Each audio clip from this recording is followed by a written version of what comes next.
Meus queridos, a paz do Senhor, eu sou o pastor Anderson Silva. Estamos juntos na Academia de Pregadores, esta que é a maior escola de teologia online do Brasil, que busca a excelência no conhecimento da palavra de Deus. Nós estamos juntos para o estudo da nossa quinta lição deste quarto trimestre, lição bíblica da escola dominical. A lição do dia 29 de outubro de 2017, com o título A Obra Salvífica de Jesus Cristo. O texto áureo da nossa lição está em João capítulo 19, versículo 30, que nos diz o seguinte: E quando Jesus tomou o vinagre, disse: Está consumado. E inclinando a cabeça, entregou o Espírito.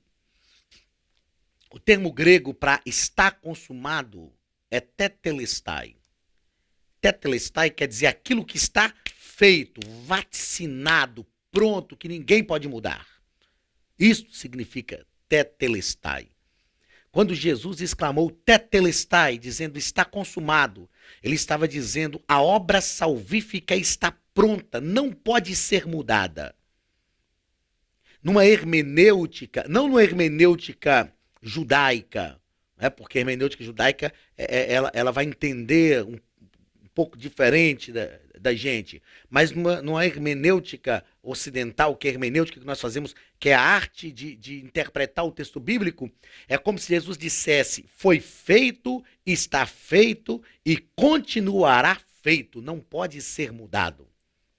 O sacrifício de Jesus no Calvário consumou, solidificou, estabeleceu a obra da salvação. Não é preciso fazer mais nada. O projeto de Deus está consumado. Eu sempre digo que nós precisamos orar para ser salvos, precisamos jejuar para ser salvos. Não! O que nós precisamos para ser salvos é crer no sacrifício de Jesus. Então a gente não precisa nem orar e nem jejuar. Sim, a gente precisa orar e jejuar para a manutenção da nossa vida cristã. E a gente ora e jejuma porque somos salvos, não para ser salvos. Não é oração, o jejum que salva. Richard Foster escreveu um livro chamado Celebração da Disciplina e fala sobre isso, sobre disciplinas espirituais. Você que é o nosso aluno lá do curso médio em teologia, nós gravamos lá a disciplina de espiritualidade cristã e falamos sobre disciplinas espirituais. As disciplinas espirituais são extremamente importantes para a manutenção da vida cristã. Agora, a salvação foi consumada por Jesus e nós precisamos tão somente crer nele e receber a Cristo como Salvador, nos submeter ao seu senhorio e buscarmos a força do Espírito Santo para continuarmos fiéis a ele. Uma coisa é certa, quando Jesus disse, está consumado, está pronto, acabado, vaticinado, feito, solidificado, estabelecido, o projeto de salvação solidificou-se, estabeleceu-se, cumpriu-se no sacrifício de Jesus. O projeto que era uma ação de Deus desde o Antigo Testamento em toda a história da humanidade, que apontava para Cristo, ele culminou em Cristo. Ele se concluiu, planificou-se no sacrifício de Cristo na cruz do Calvário. Por isso Jesus disse, tetelestai, está consumado. Verdade prática. A obra salvífica de Cristo nos deu o privilégio de achegarmos-nos a Deus sem culpa e chamá-lo de Pai.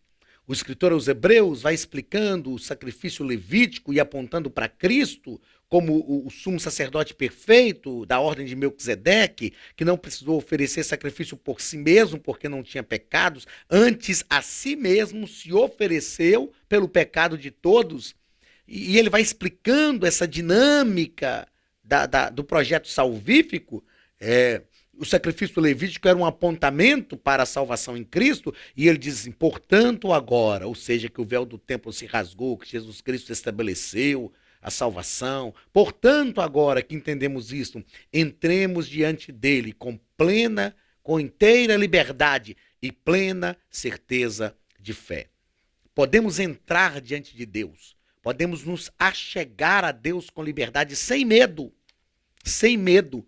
O sangue do Cordeiro foi derramado, e quando ele é derramado sobre a nossa vida, e o Pai olha para nós e vê o sangue do seu Filho sobre a nossa vida, isso é propiciação. O que é propiciar? É fazer tornar favorável.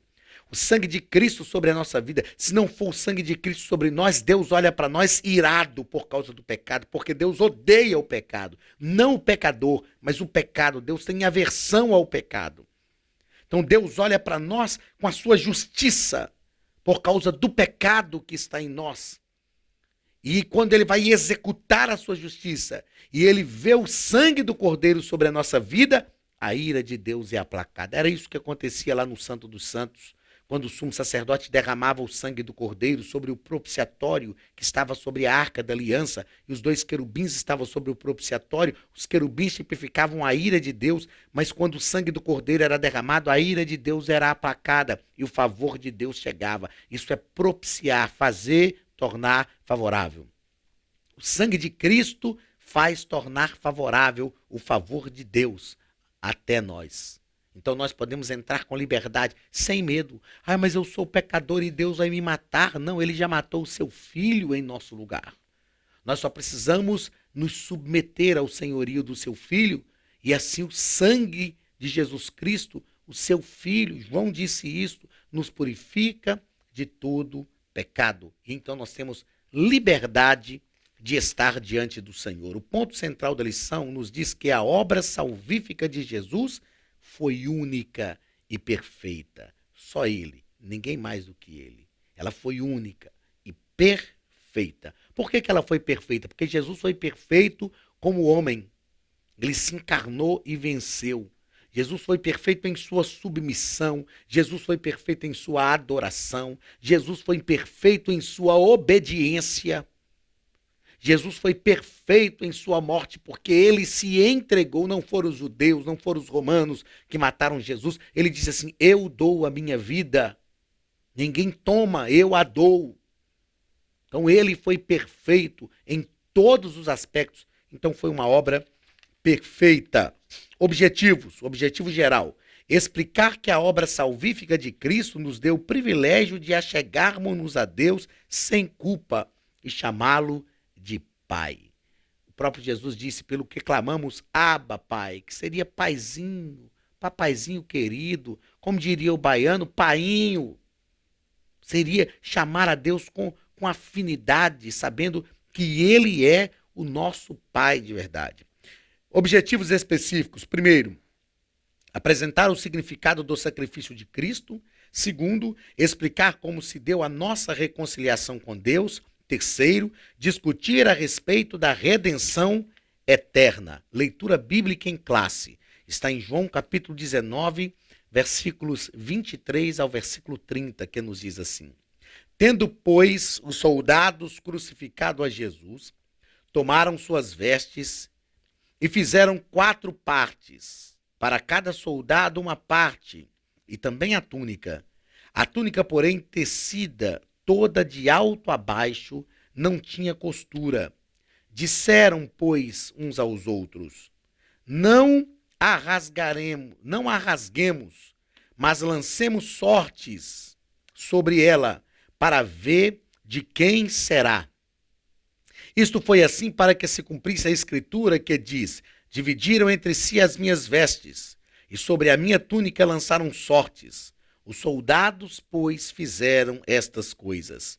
E junto à cruz de Jesus estava sua mãe e a irmã de sua mãe, Maria, mulher de Clopas, e Maria Madalena. Ora, Jesus, vendo ali sua mãe, e que o discípulo a quem ele amava estava presente, disse à sua mãe: mulher, eis aí teu filho. Depois disse ao discípulo: eis aí tua mãe. E desde aquela hora o discípulo a recebeu em sua casa. Depois, sabendo Jesus que já todas as coisas estavam terminadas para que a escritura se cumprisse, disse: tenho sede. Estava, pois, ali um vaso cheio de vinagre, e encheram de vinagre uma esponja, e pondo-a no hisopo, lhe achegaram à boca. E quando Jesus tomou o vinagre, disse: está consumado. Inclinando a cabeça, entregou o Espírito. Meus queridos, esse é um relato dos últimos instantes, né, do sacrifício de Jesus na cruz do Calvário. E ele deixou João como responsável por cuidar de sua mãe. E eu vejo essa preocupação de Jesus com a sua mãe, mesmo já na sua morte. Ali não estava simplesmente o Jesus humano, mas era o Filho de Deus que estava morrendo pelos nossos pecados de forma inocente, mas ele se preocupa com a sua mãe. E Jesus sempre foi assim, ele sempre esteve preocupado com o bem-estar das pessoas. Não obstante os pecados, não obstante estar ali na cruz, sofrendo, morrendo injustamente, mas ele continuava preocupado com o bem-estar. Jesus nos entende muito bem. Ele está sempre preocupado com o nosso, com o seu bem-estar. A introdução da nossa lição, o comentarista diz que a sua obra nos garante a salvação porque foi uma oferta completa, perfeita e definitiva. Completa, perfeita e definitiva. Não é preciso fazer mais nada. Não é preciso fazer penitência.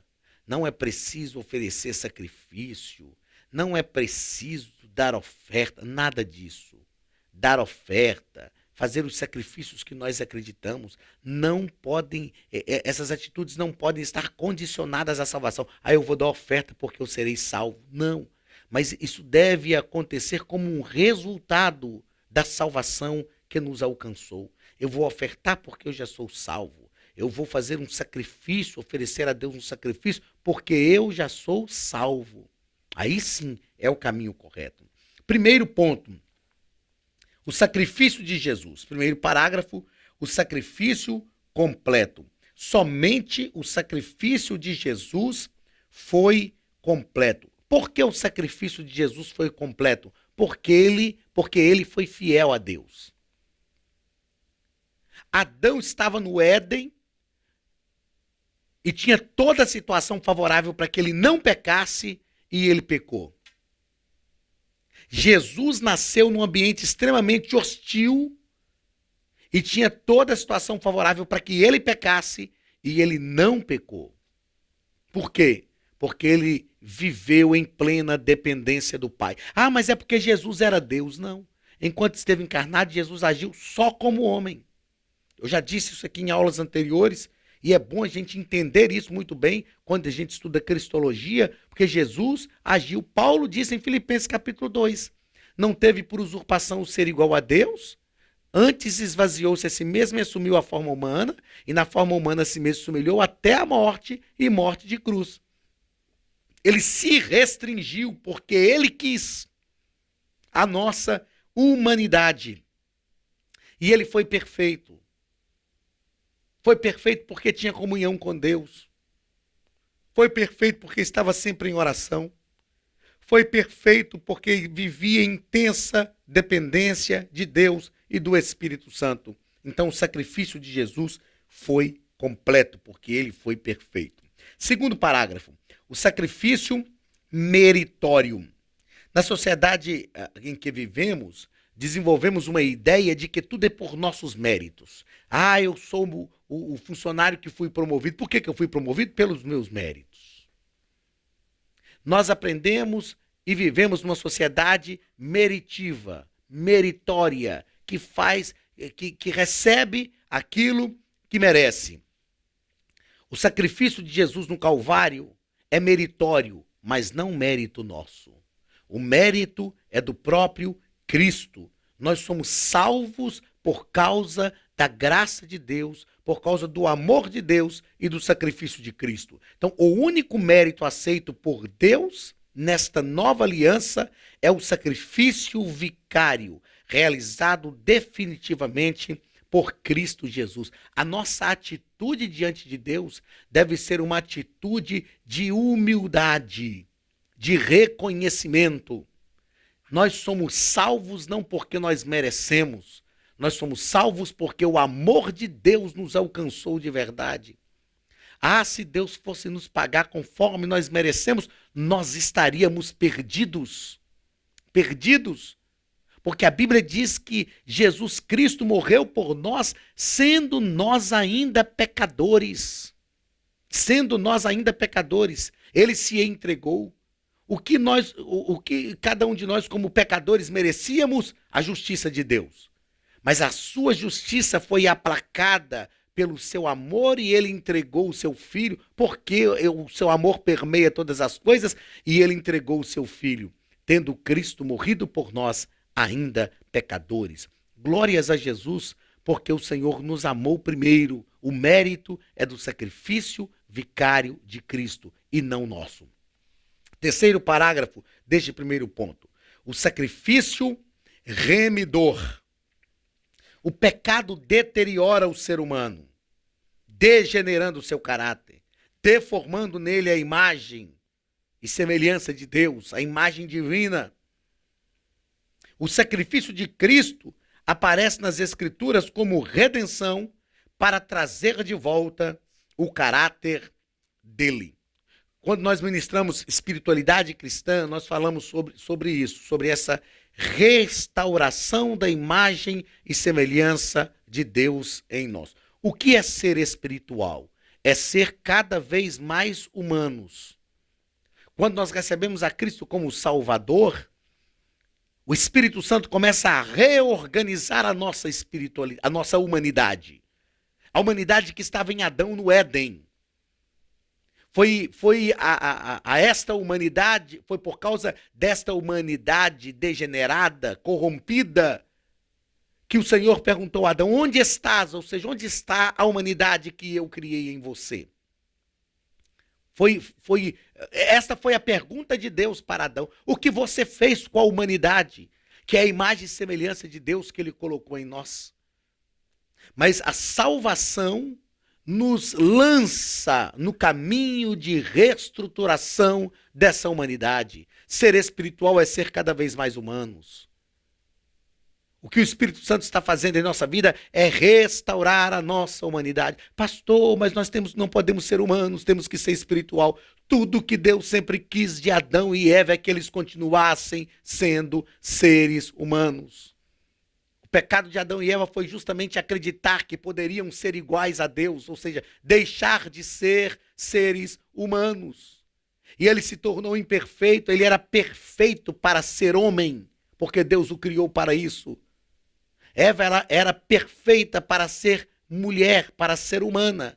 E quando eles tentaram ser aquilo que não era o objetivo de Deus ao criá-los, eles pecaram, se desvencilharam, se corromperam, degradaram, degeneraram, corromperam a imagem e semelhança de Deus. Mas o Espírito Santo está restaurando, reestruturando esta imagem e semelhança de Deus em nós por causa do sacrifício remidor. O que é remir? É pagar o preço. Era o Goel do Antigo Testamento, o parente remidor. Aquele parente que era parente consanguíneo, e quando a pessoa tinha uma dívida, uma dificuldade e não podia pagar, o Goel tinha que remir o seu parente. Mas quando o Goel precisasse de alguma coisa daquele que ele remiu, ele tinha que servir ao Goel. Jesus se tornou o nosso Goel, o parente remidor. Ele se encarnou e assumiu parentesco com a nossa humanidade para nos remir, para nos restaurar. E nós devemos isto a ele, porque o sacrifício de Jesus é um sacrifício remidor. Segundo parágrafo. A reconciliação com Deus Pai. Primeiro ponto, aliás, segundo ponto, né? A reconciliação com Deus Pai. Primeiro parágrafo, o fim da inimizade. Essa reconciliação foi necessária porque o nosso relacionamento com o Altíssimo estava corrompido, visto que o homem pecador não pode ter comunhão com Deus. Isaías, capítulo 6, versículo 5, vai nos falar disso, né? Eu acho interessante esse texto, e eu quero, inclusive, ler esse texto. Isaías diz assim, ó: ai de mim, porque estou perdido, porque sou homem de lábios impuros, Habito no meio do povo de impuros lábios, e os meus olhos viram o Rei, o Senhor dos Exércitos. Isaías reconheceu o seu pecado. Isaías, em outro texto, escreve a Israel dizendo assim: os vossos pecados fazem separação entre vós e o vosso Deus. O sacrifício de Jesus coloca fim a essa inimizade, eliminando, portanto, a causa da inimizade e abrindo-nos um novo e vivo caminho em direção ao Pai. Jesus eliminou a causa da inimizade. Qual era a causa da inimizade? O pecado. Jesus nos libertou do poder do pecado, nos libertou do poder do pecado. Uma vez libertos do poder do pecado, nós estamos livres para nos aproximar de Deus. O pecado não mais domina sobre nós. Pastor, então eu posso vencer o pecado? Pode, com Cristo. Com Cristo. Porque Cristo nos dá poder para vencer o pecado. É a graça comum que nos atrai a Deus. E aí, quando nós somos atraídos e respondemos positivamente ao sacrifício de Jesus, nós recebemos a graça especial que nos dá poder para vencer o pecado. Em Cristo, nós temos poder para vencer o pecado, porque Jesus colocou fim à inimizade para com Deus. Segundo parágrafo desse segundo ponto, a eliminação da causa da inimizade. Então, o pecado é a causa da inimizade. Quando Jesus elimina o poder do pecado, nos dá liberdade para viver livres do poder do pecado, não mais escravizados pelo pecado, nós não estamos mais escravizados pelo pecado. Em Cristo temos poder, somos livres, livres para servir ao Senhor com liberdade. Terceiro parágrafo do segundo ponto, a vivificação. Uma vez reconciliados com Deus, fomos vivificados por Ele, quando estávamos mortos em ofensas e pecados. Se nós recebemos a Cristo como nosso Salvador, reconhecemos o seu sacrifício, a sua morte e nos submetemos a isto, a vida de Deus vem à nossa vida através da vida de Cristo. A vida de Deus vem à nossa vida através da vida de Cristo. Então nós somos vivificados. Estávamos mortos em delitos e pecados e fomos vivificados. Estudando aqui me veio uma frase à mente que é a seguinte: quem foi realmente vivificado por Deus procura viver a sua vida, a vida de Deus.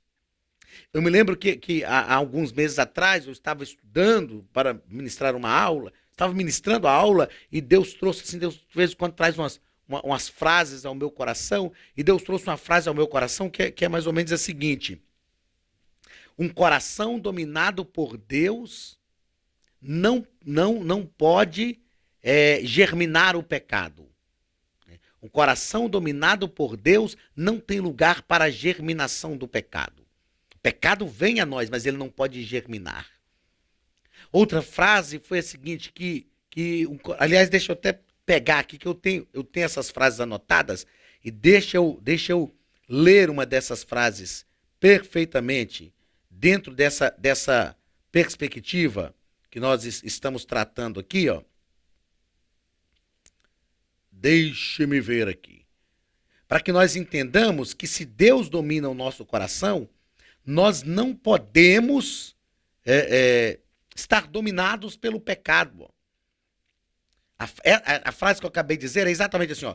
Um coração dominado por Deus não oportuniza a germinação do pecado. O pecado está aí, a semente para germinar ela precisa de tempo. Se o nosso coração está dominado por Deus, ela não dá oportunidade para a germinação do pecado. Outra frase é a seguinte, ó, que está falando dentro dessa vivificação. Se Deus realmente nos vivificou, nós procuramos viver a vida de Deus em nós. E a frase que Deus me deu foi a seguinte, olha: um coração que tem lugar para os pecados que foram o vitupério de Cristo, não pode ter o Cristo que morreu pelos seus pecados. Então preste atenção, olha, um coração que tem lugar para os pecados que foram o vitupério de Cristo, não pode ter o Cristo que morreu pelos seus pecados. Se nós realmente temos Cristo em nossa vida, que morreu pelos nossos pecados, e ele está em nosso coração, então os pecados que foram o vitupério, que foram a causa pela morte de Cristo, que produziram a morte de Cristo, não podem estar no nosso coração compartilhando o mesmo lugar do Cristo que morreu pelos nossos pecados. Nós fomos vivificados por Deus. Terceiro ponto, a redenção eterna. Primeiro parágrafo, o estado perdido do pecador. As Escrituras revelam que o pecado é um estado de alienação, separação diante de Deus, e que as pessoas, ao não confessarem a Cristo como seu Senhor, estão escravas do pecado. O que é estar alienado, separado, distanciado, desvencilhado, fora, não tem comunhão por causa do pecado. Então o pecado nos separa, nos alienia do nosso Deus, do Salvador. Mas quando o Senhor Jesus, lá na cruz, através da sua morte, nos resgatou, nós fomos restaurados. Daí vem a origem da palavra religião, religare. Fomos restituídos. Fomos aproximados de Deus novamente, através de Cristo. Estávamos perdidos em nossos delitos e pecados. Mas Cristo nos trouxe de volta. Cristo nos aproximou. Cristo nos reconciliou com Deus. Estamos reconciliados. Segundo parágrafo deste terceiro ponto, a redenção do pecador. A redenção é o ato de redimir, isto é, libertar, reabilitar, reparar e salvar algo ou alguém. Só o Pai, mediante seu amor gracioso, poderia promover a remissão do pecador por intermédio de seu único Filho. Veja bem, quando nós pecamos, nós pecamos contra Deus. Um preço tinha que ser pago para que a nossa remissão fosse executada, para que a gente conseguisse estar de volta em contato com Deus. Aí eu pergunto, quem é que poderia pagar este preço? Uma vez que o preço não é pago para o diabo, como algumas pessoas pensam. O preço é pago para Deus. Quem poderia pagar este preço? Quem poderia responder à altura? A Bíblia diz que Deus, não havendo por quem jurar, porque não havia ninguém maior do que ele. Já viu quando alguém jura, fala assim, eu juro? A gente não deve jurar. A Bíblia nos ensina isso. Mas, na verdade, tem as pessoas que não entendem isso, dizem assim, eu juro pela vida da minha mãe. Ou seja, a vida da minha mãe é mais valiosa do que a minha vida. Tem uns que dizem assim, eu juro pela vida dos meus filhos. Acreditando, a pessoa está dizendo então que a vida dos filhos é maior do que a vida dele. A Bíblia diz que Deus, não havendo ninguém maior do que ele, por quem jurar, jurou por si mesmo. Ele jurou por si mesmo. Não havia ninguém maior do que ele. Se não havia ninguém maior do que ele, quem seria capaz de pagar o preço para o Deus, que é o Deus soberano, todo-poderoso, o Deus criador de todo o universo? Ninguém. Ninguém poderia pagar. Então Deus, sabendo disso, ele vai reconciliar o ser humano, vai promover a redenção do pecador, sabendo que só ele pode pagar o preço. Então o Pai pagou o preço, mediante o seu amor gracioso. Ele ofereceu o seu Filho para que o preço fosse pago para ele mesmo, porque só Deus tem a capacidade de pagar o preço dos nossos pecados, que é um preço devido a ele mesmo. Isso é amor, é graça de Deus. Terceiro parágrafo desse terceiro e último ponto. Uma redenção plena. A redenção eterna promovida por meio do sacrifício de Cristo extrapola as dimensões terrenas, temporais e espaciais da vida humana. A redenção que Cristo promoveu para nós é uma redenção plena. Todas as esferas da nossa vida foram redimidas pelo Senhor Jesus. Extrapolou essa nossa humanidade. Foi além daquilo que nós podemos ver, daquilo que nós podemos perceber, sentir. é uma redenção em todos os aspectos da nossa vida. Paulo, escrevendo aos Colossenses, diz que ele rasgou a cédula que era contrária a nós e cravou-a na cruz. Ele pagou o preço que pesava contra nós, a dívida que nós não poderíamos pagar. Ele pagou e nos redimiu de uma vez por todas e em todos os aspectos da nossa vida. Por isso, a redenção do Senhor para a nossa vida é uma redenção plena. Que você experimente a cada dia a plenitude desta redenção, que você experimente em todas as áreas da sua vida o poder redentor do Senhor Jesus, através do amor de Deus e do sacrifício vicário de Cristo, para nos redimir de todos os nossos pecados.